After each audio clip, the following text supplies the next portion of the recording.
Alright, hope you guys enjoyed yesterday's light critical thought because for today's industry insight, we're going to get a little bit bigger and we're going to talk about advertising and how it works in the game industry and what it means for developers and publishers.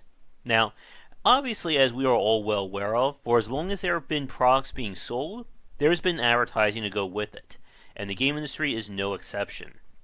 Now, when it comes to video games, we can certainly look at the history over the last 30 or so years, from the days of very weird print ads to, of course, television, internet, and so on.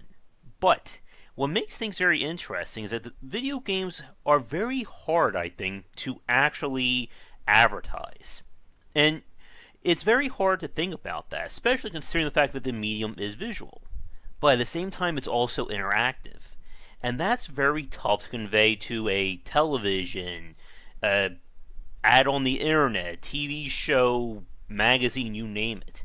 Like, imagine, for instance, a gameplay commercial of XCOM, where the whole commercial is just someone sitting there for 40 seconds trying to decide where to move their squaddies, and then the squad gets killed by a sectoid.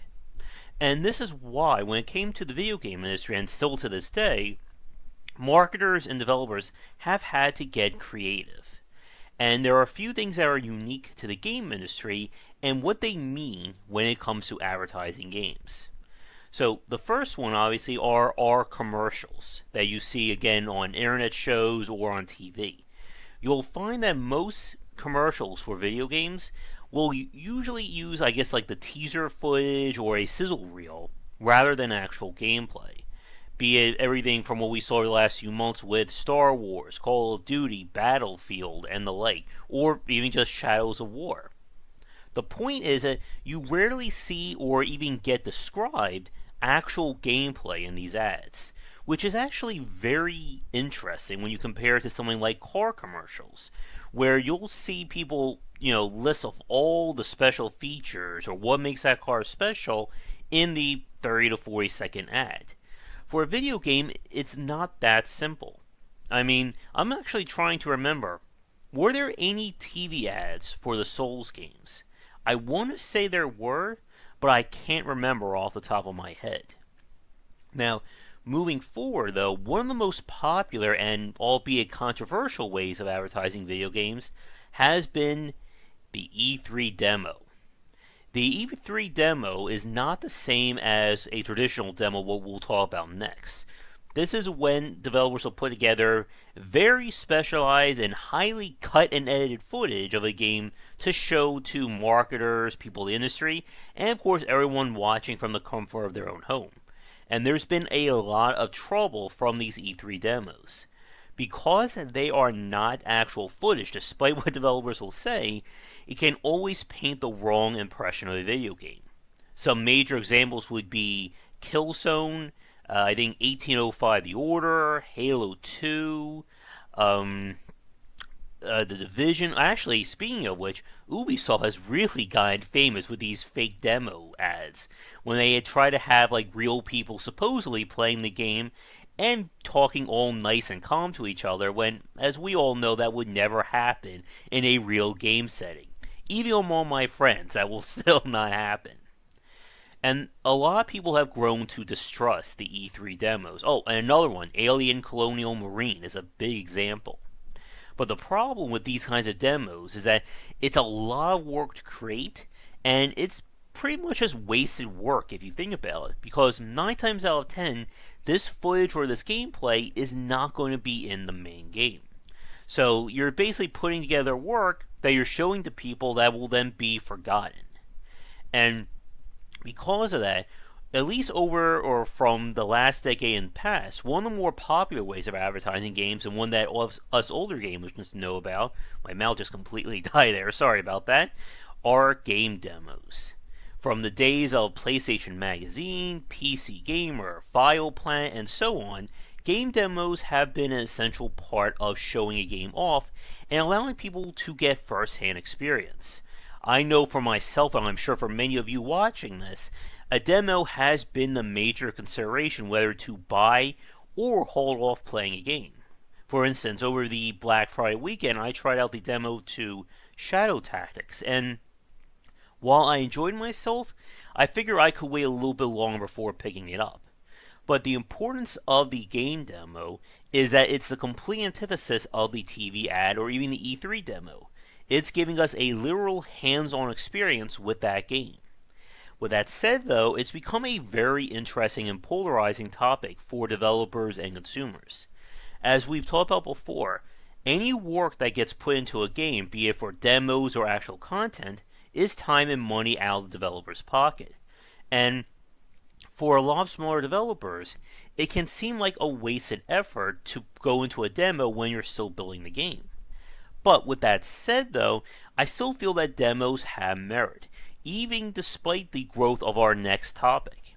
And I was talking about this on our Discord channel, or the Game Wisdom channel, and I think that there's still a purpose, and they're very important, especially after a game is released, again, as a way to show this off to people.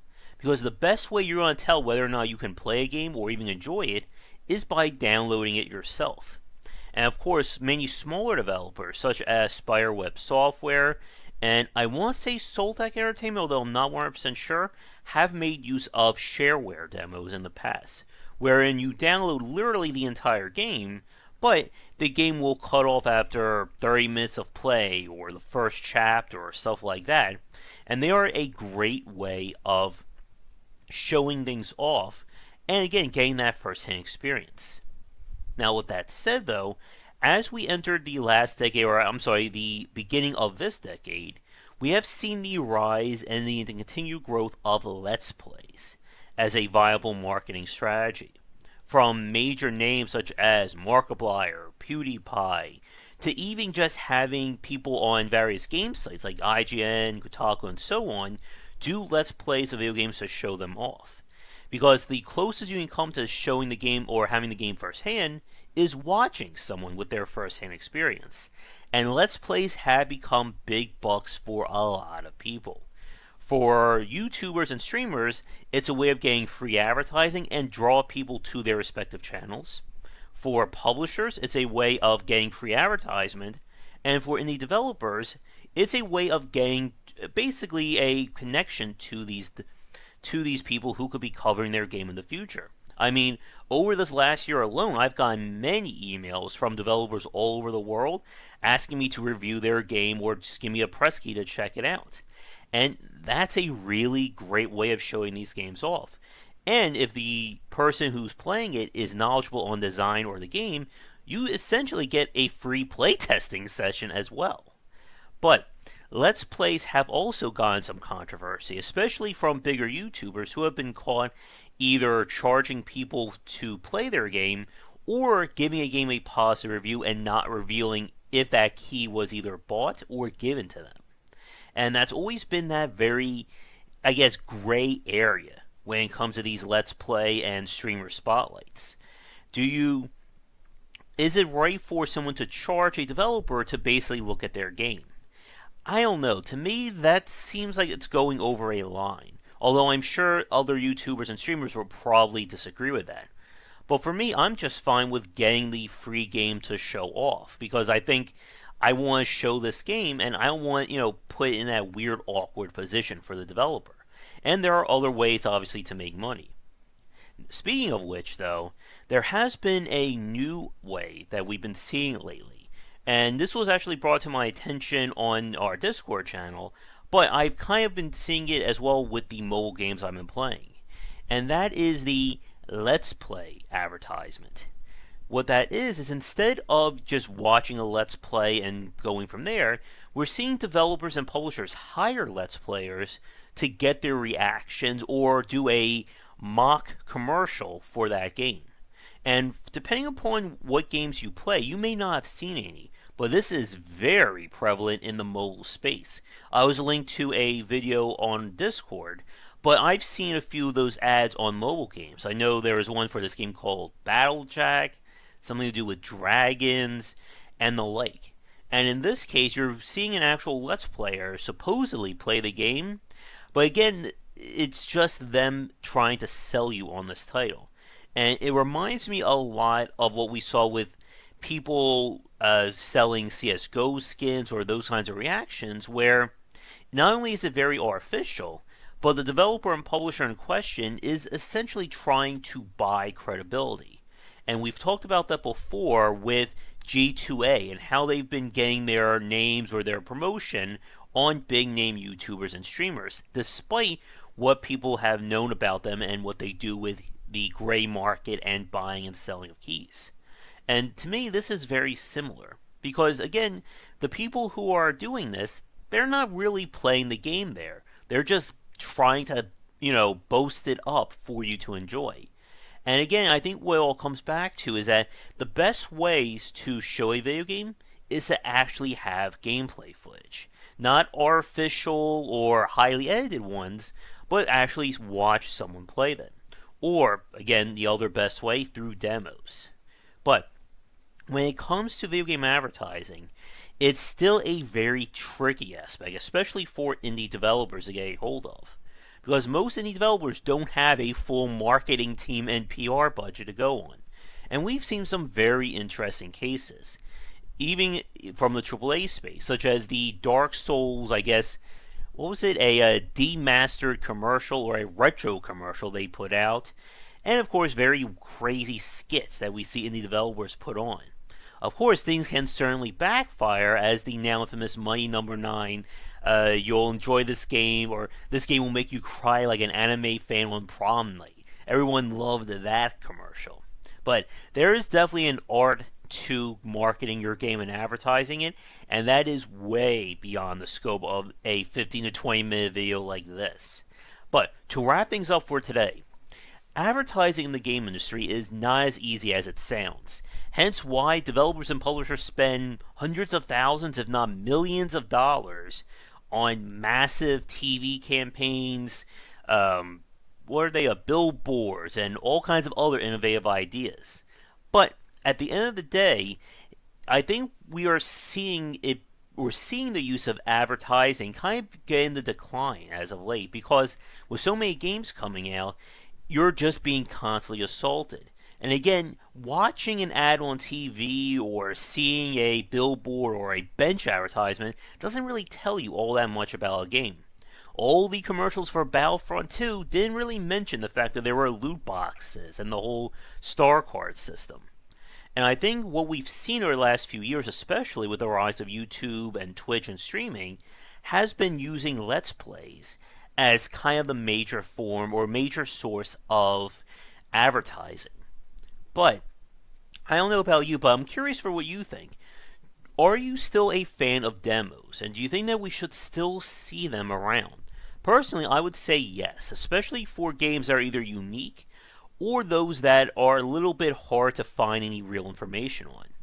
And I would say if a game does well enough to earn the money, you should try to come up with some measure of a demo, something for people to play, just so they can see it firsthand. Because watching all your favorite YouTubers and streamers play a game doesn't really tell you how it controls, how the gameplay is going to make you react, and more importantly, whether or not it can actually run on your computer, which is a very big deal for us PC fans. But with that said, one final question to wrap up today's industry insight. Can you think of any really great examples of a commercial advertisement that got you to play a video game? And then conversely, can you think of an advertiser or advertisement that completely turned you off? There are some very interesting examples from Sony. I remember there was this very weird one where I think it was like a very white woman was holding a black man's neck or his face, and it was supposed to represent the PSP for some reason. But yeah, we could probably go into a discussion of some of our favorite most infamous advertisements in video games, because I am sure there are a lot of them out there. But with that said, thank you so much for watching today's Industry Insight.